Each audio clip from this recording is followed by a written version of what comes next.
성도 여러분, 2024년 9월 첫날 주일입니다. 우리 다 같이 기도하시겠습니다. 하나님 아버지, 변화무쌍한 계절 앞에서 우리 인생의 연약함을 실감합니다. 우리가 쌓아 올린 우리의 문명과 우리의 물질 세계가 아무것도 아닌 것을 주의 장대한 창조 세계 앞에서 뼈저리게 느끼면서 하나님, 우리 인간이 잘못 선택하고 실행하고 하나님께 불순종했던 모든 것들을 용서해 주시기를 기도합니다.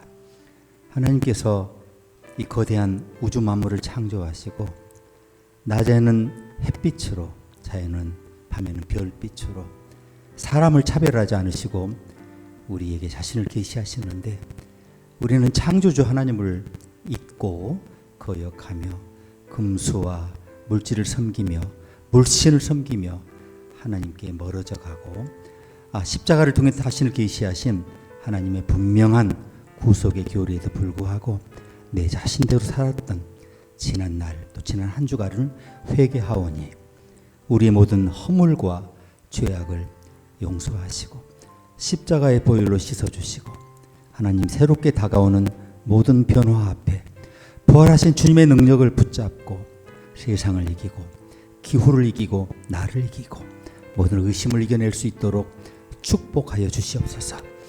예수님의 이름으로 기도합니다. 아멘.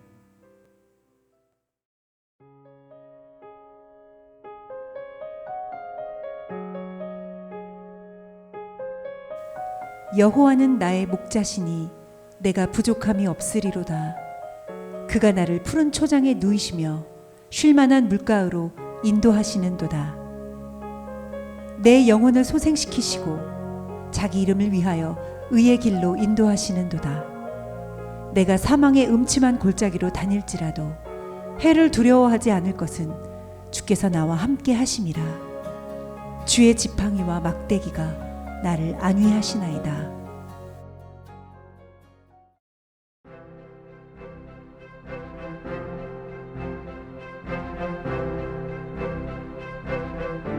시편 23편 오늘 세 번째이면서 마지막 강해 5절 6절을 함께 보시겠습니다.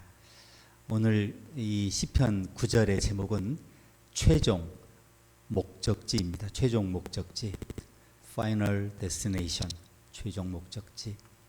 자, 우리는 지금까지 시편 23편을 함께 공부해 왔는데 이 시편의 등장인물은 둘이었죠. 그렇죠? 목자가 있었고 양들이 있었어요. 그런데 이제 세 번째 등장인물이 나옵니다. 왜 이런 존재가 빠지겠습니까? 뭐냐면 원수가 추가됩니다. 자, 여러분은 적에게 둘러싸여 있다라고 많이 느끼시죠? 적들에게 둘러싸여 있다. 나에 대해서 배타적이고 적대적인 인물들에 둘러싸여 있다. 그렇게 자주 느끼시죠? 그래서 온 세상이 나를 반대하고 아무도 의지할 수 없는 그런 순간이 있지 않습니까? 완전히 외계인처럼, 외톨이처럼, 어떤 이것도 아니고 저것도 아닌 경계인처럼 그렇게 서 계신 적이 있으시죠? 완전히 외로워요. 아무도 나에게 관심을 기울여주지 않아요. 그런 적이 한두 번이 아니실 겁니다. 지금 다윗에게도 친구가 없습니다. 그 다윗이 늘 잘나간 사람 같지만 사울에게 10년 쫓길 때 정말 친구가 없었고요. 심지어 아들 머리털 끝부터 발끝까지 아름답고 가장 사랑했던 압살롬에게 쫓겨서 도망 다닐 때도 많은 친구들이 다윗을 버렸습니다. 자, 사방에 보이는 것은 적들 뿐입니다. 그런 다윗에게 주님께서 양들에게 목자가 큰 기쁨을 주시는 것처럼 주님이 다윗에게, 이 시편을 노래하는 모든 성도에게 기쁨을 주실 것이라고 오늘 본문이 보여주십니다. 5가지가 있는데요. 먼저 하나님은 우리에게 필요한 모든 것을 주신다는 겁니다.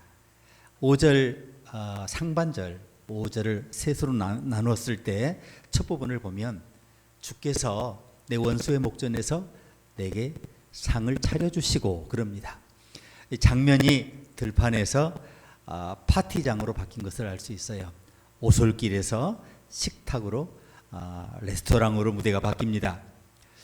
양은 두려움을 느끼면 먹이를 먹지 않습니다. 그래서 목자는 양을 푸른 풀밭으로 데려가기 전에 그 주변에 있을 법한 모든 적들을 찾아내서 제거해야 했습니다.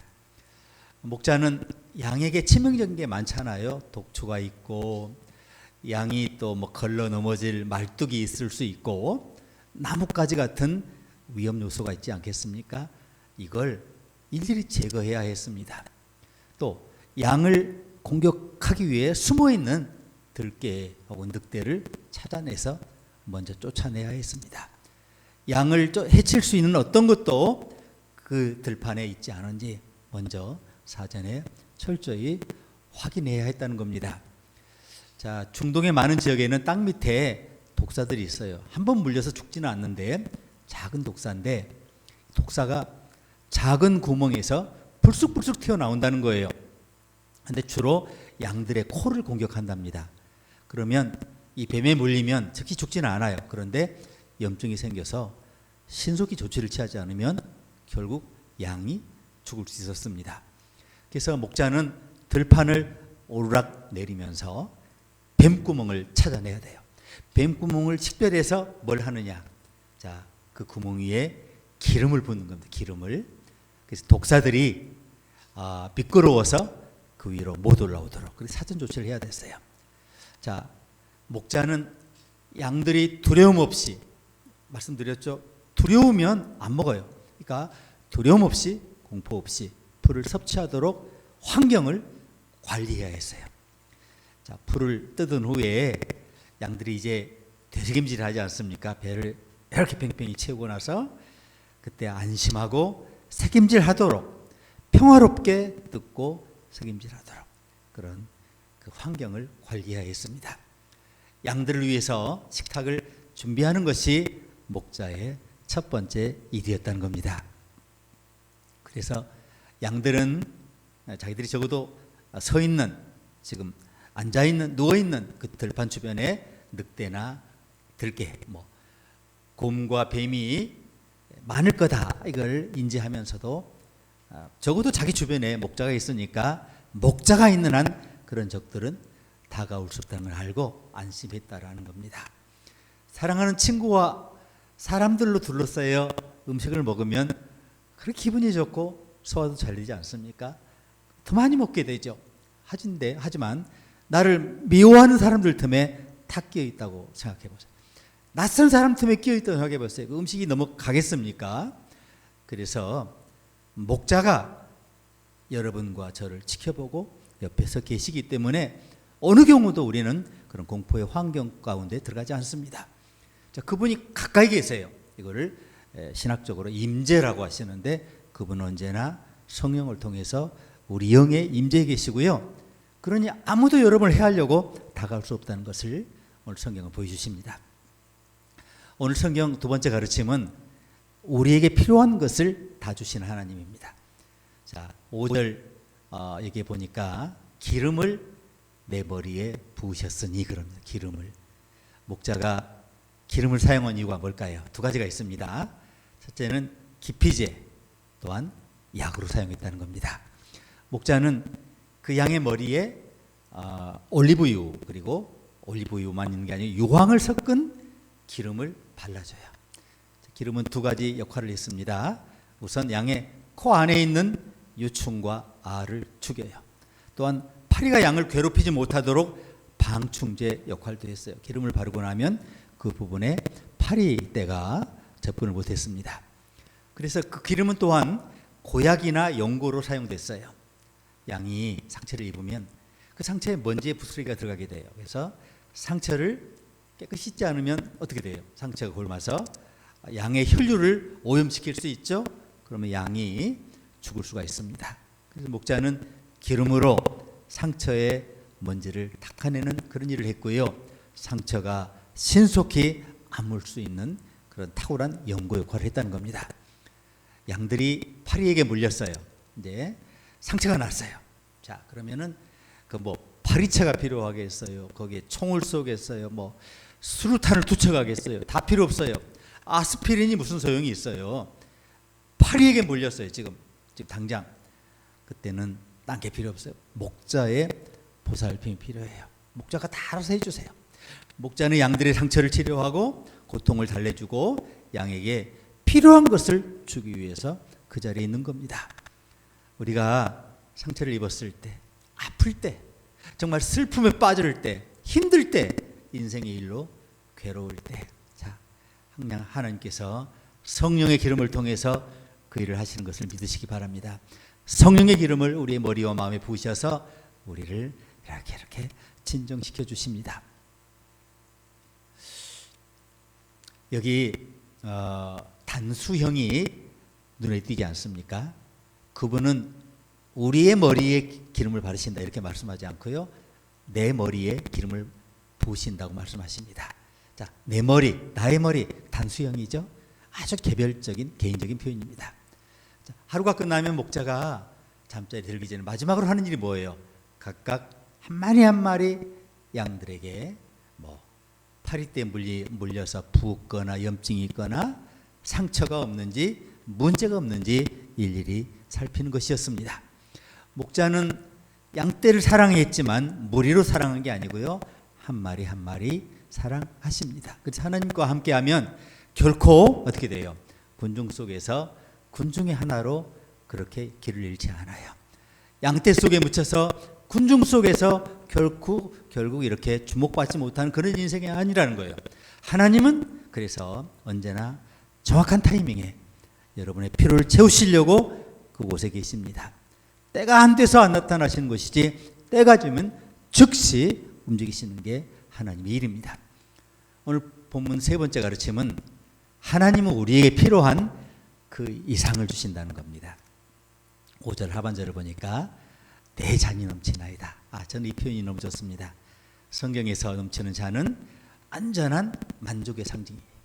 잔이 넘친다는 것은 그 잔을 들고 있는 사람에게 필요한 모든 것이 이미 주어졌다는 그런 의미입니다.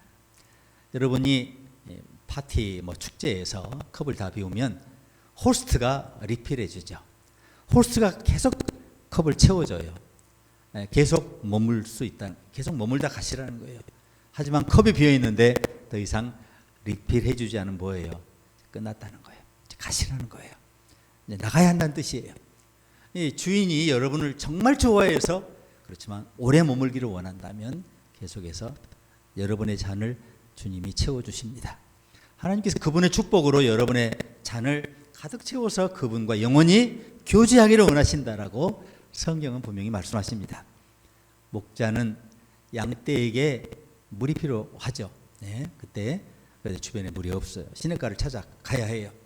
근데 시내는 멀어요. 그럴 때 중간중간에 있는 우물가로 양떼를 인도합니다. 어떤 우물은 정말 깊어요. 그렇죠? 중동에 물이 없는 곳이니 얼마나 우물을 깊이 파야 합니까? 보통 30m 내려갈 정도로 매우 깊은데 목자는 긴 밧줄 끝에 가죽 양동이를 달아서 물을 기어 오르는데 즉시나 안 멎어. 양들은 몸에 젖는 걸 되게 싫어해요. 그래서 목자는 항상 그 옆에 돌컵에다가 물을 부어놔요. 그러면 양들이 다가와서 평안하게 그 물을 필요한 만큼 먹는 것이었습니다. 자, 양들은 물을 너무나 무서워해서 물을 부으면은 다 도망가요. 아무리 갈증이 나도 그 옆에 오지를 않습니다.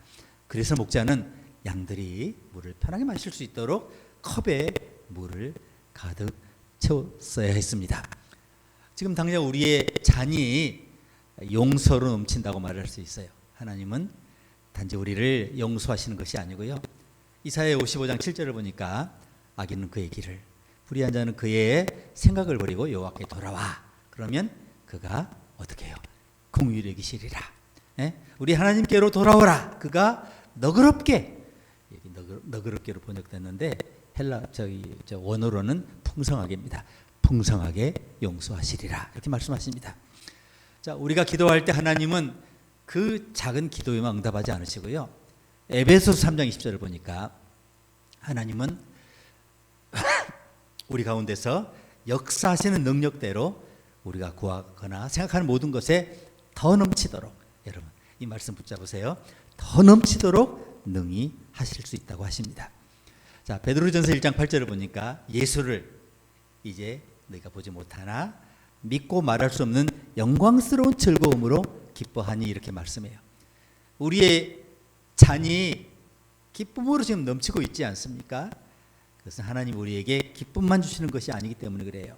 하나님께 우리에게 표현할 수 없는 기쁨과 영광으로 충만한 기쁨을 주신다는 겁니다.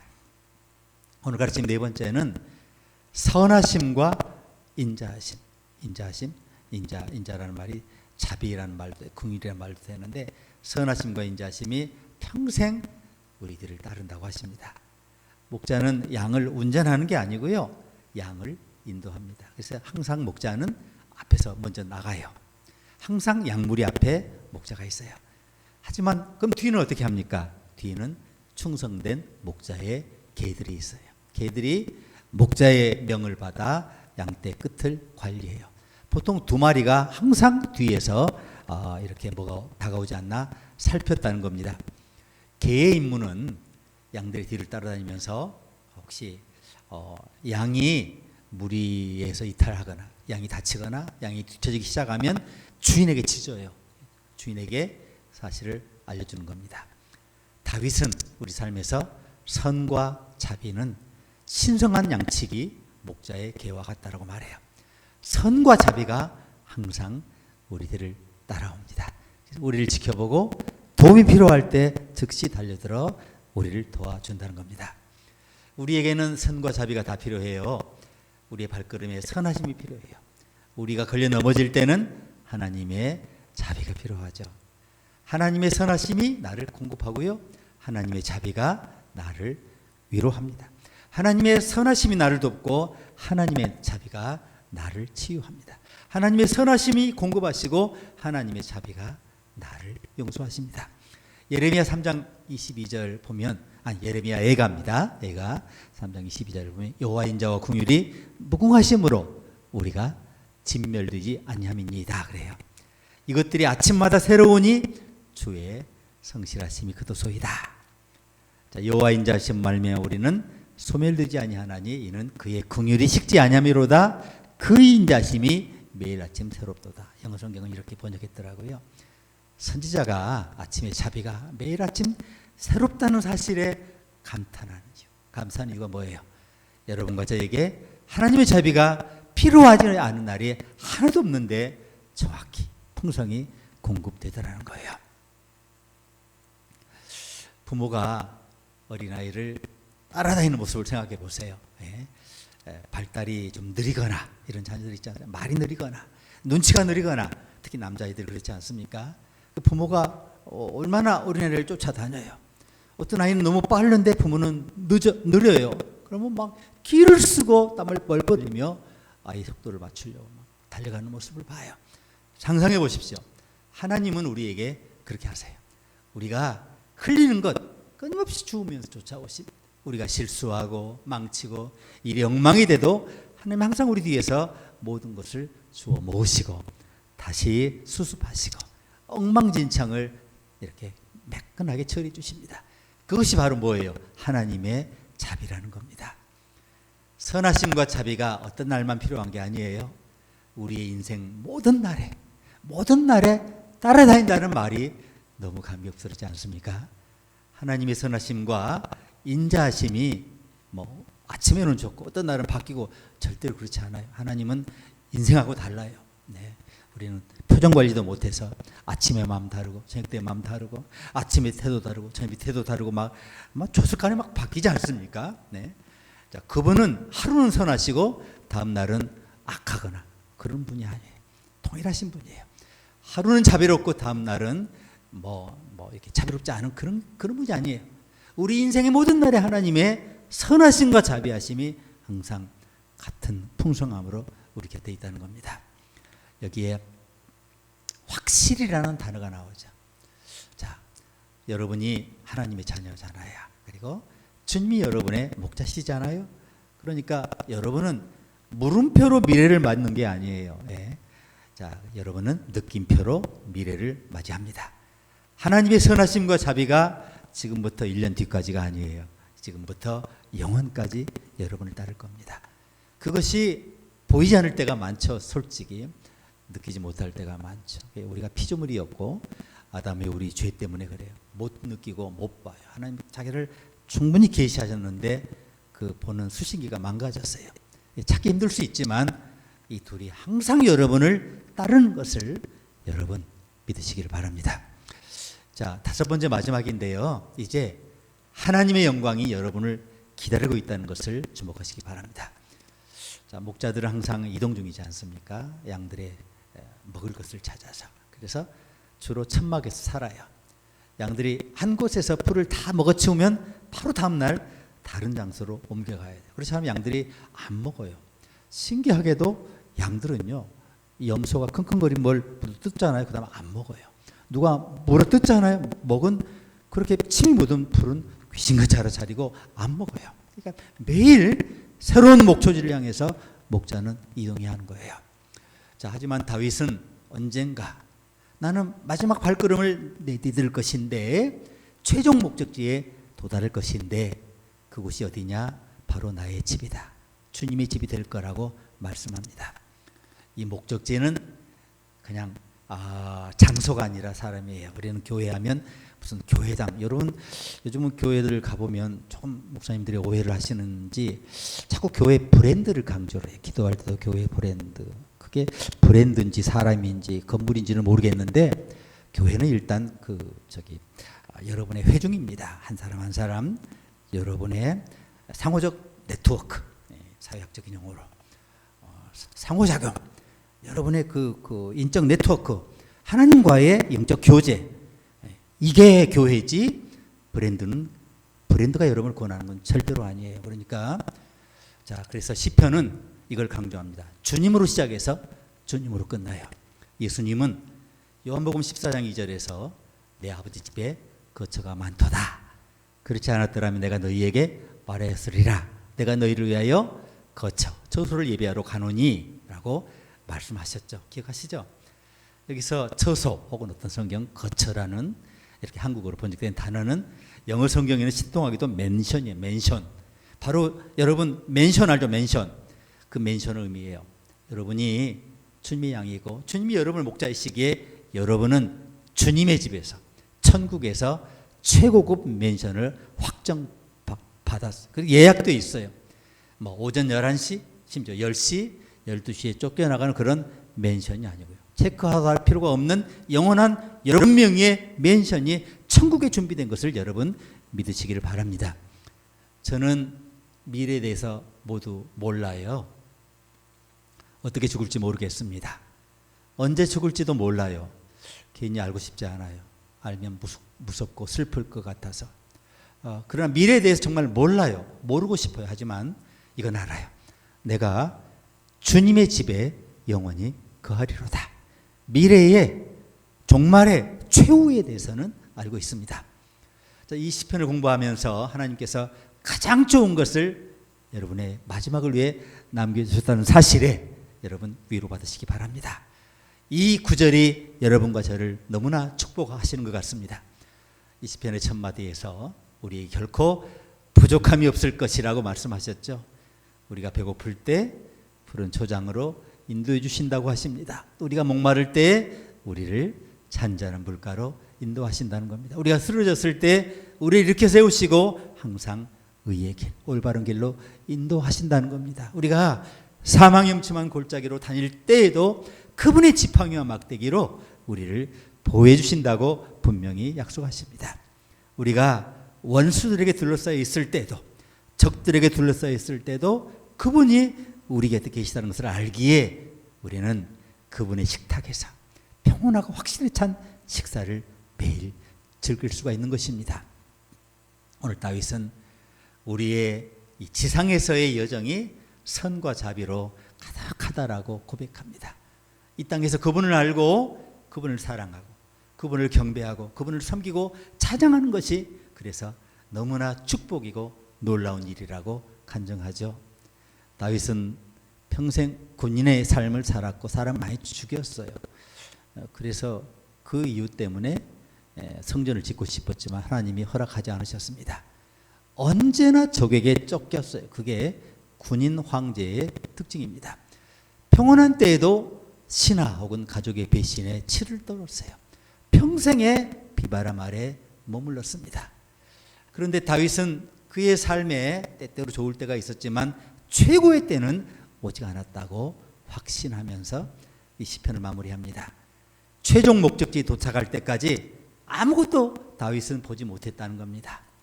여러분과 저는 아직 최고를 누리지 못했어요. 그건 우리의 파이널 데스티네이션이 최상이 되겠기에, 최고급이 되겠기에 그때를 위해서 주님이 깜짝 선물을 준비하시고 지금 남겨놓으신 것인 줄로 믿습니다. 이 축복이 여러분의 다음 한 주간의 삶에 그 이후에 영원히 함께 계시기를 축복합니다. 함께 기도하시겠습니다. 비바람이 몰아치고 변화가 무쌍한데 우리 인생이 살아온 삶의 방식으로 우리가 경험하고 익힌 방식으로 이것을 넘어가기에 우린 너무나 숨이 찹니다. 너무나 주님 힘들고 어렵습니다. 어떻게 이 역경과 난관을 돌파해야 할지 잘 모를 때가 많고 주저앉고 싶을 때가 많습니다. 그러나 주님이 우리 곁에 늘 계시기에 우리 삶에는 부족한 것이 없다라고 다윗이 고백하며 그 간증을 나의 것으로 받아들입니다.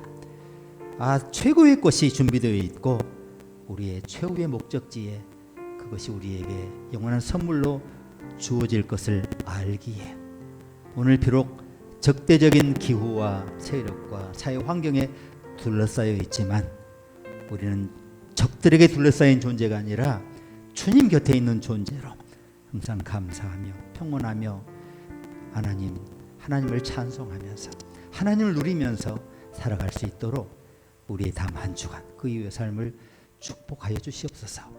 예수님의 이름으로 기도합니다. 아멘.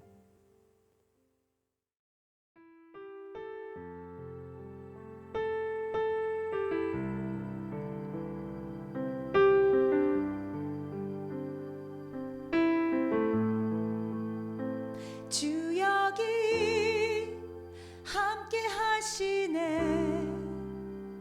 나 경배해, 주 경배해. 주 여기 운행하시네. 나 경배해, 주 경배해. 우리 마음 만져주시네. 나 경배해, 주 경배해. 우리 마음 치료하시네. 나 경배해, 주 경배해. 주는 큰 길을 만드시는 주, 큰 기적을 행하시는 주. 그는 나의 하나님, 약속을 지키시는 주, 어둠 속에 빛이 되시는 그는 나의 하나님, 나의 하나님, 나의 하나님, 나의 하나님, 나의 하나님, 나의 하나님, 나의 하나님, 나의 하나님, 나의 하나님.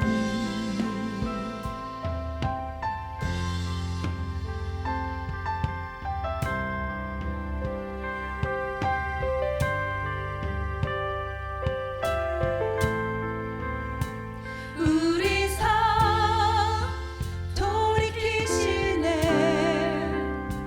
나 경배해, 주 경배해. 우리 삶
비록 내게 보이지 않아도 비록 내게 느껴지잖아도 일하시네 주님 주는 결코 멈추지 않네.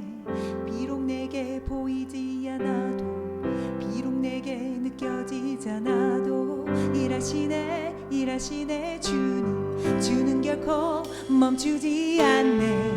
비록 내게 보이지 않아도 비록 내게 느껴지잖아도 일하시네 주님 주는 결코 멈추지 않네. 비록 내게 보이지 않아도 비록 내게 느껴지잖아도 일하시네 주님 주는 결코 멈추지 않네. 큰 길을 만드시는 주 큰 기적을 행하시는 주 그는 나의 하나님. 약속을 지키시는 주 어둠 속에 빛이 되시는 그는 나의 하나님. You are waymaker, miracle worker, promise keeper, light in the darkness. My God, that is who you are. You are waymaker, miracle worker, promise keeper, light in the darkness. My God, that is who you are. That is who you are. That is who you are. That is who you are. That is who you are. 나의 하나님, 나의 하나님, 나의 하나님, 나의 하나님.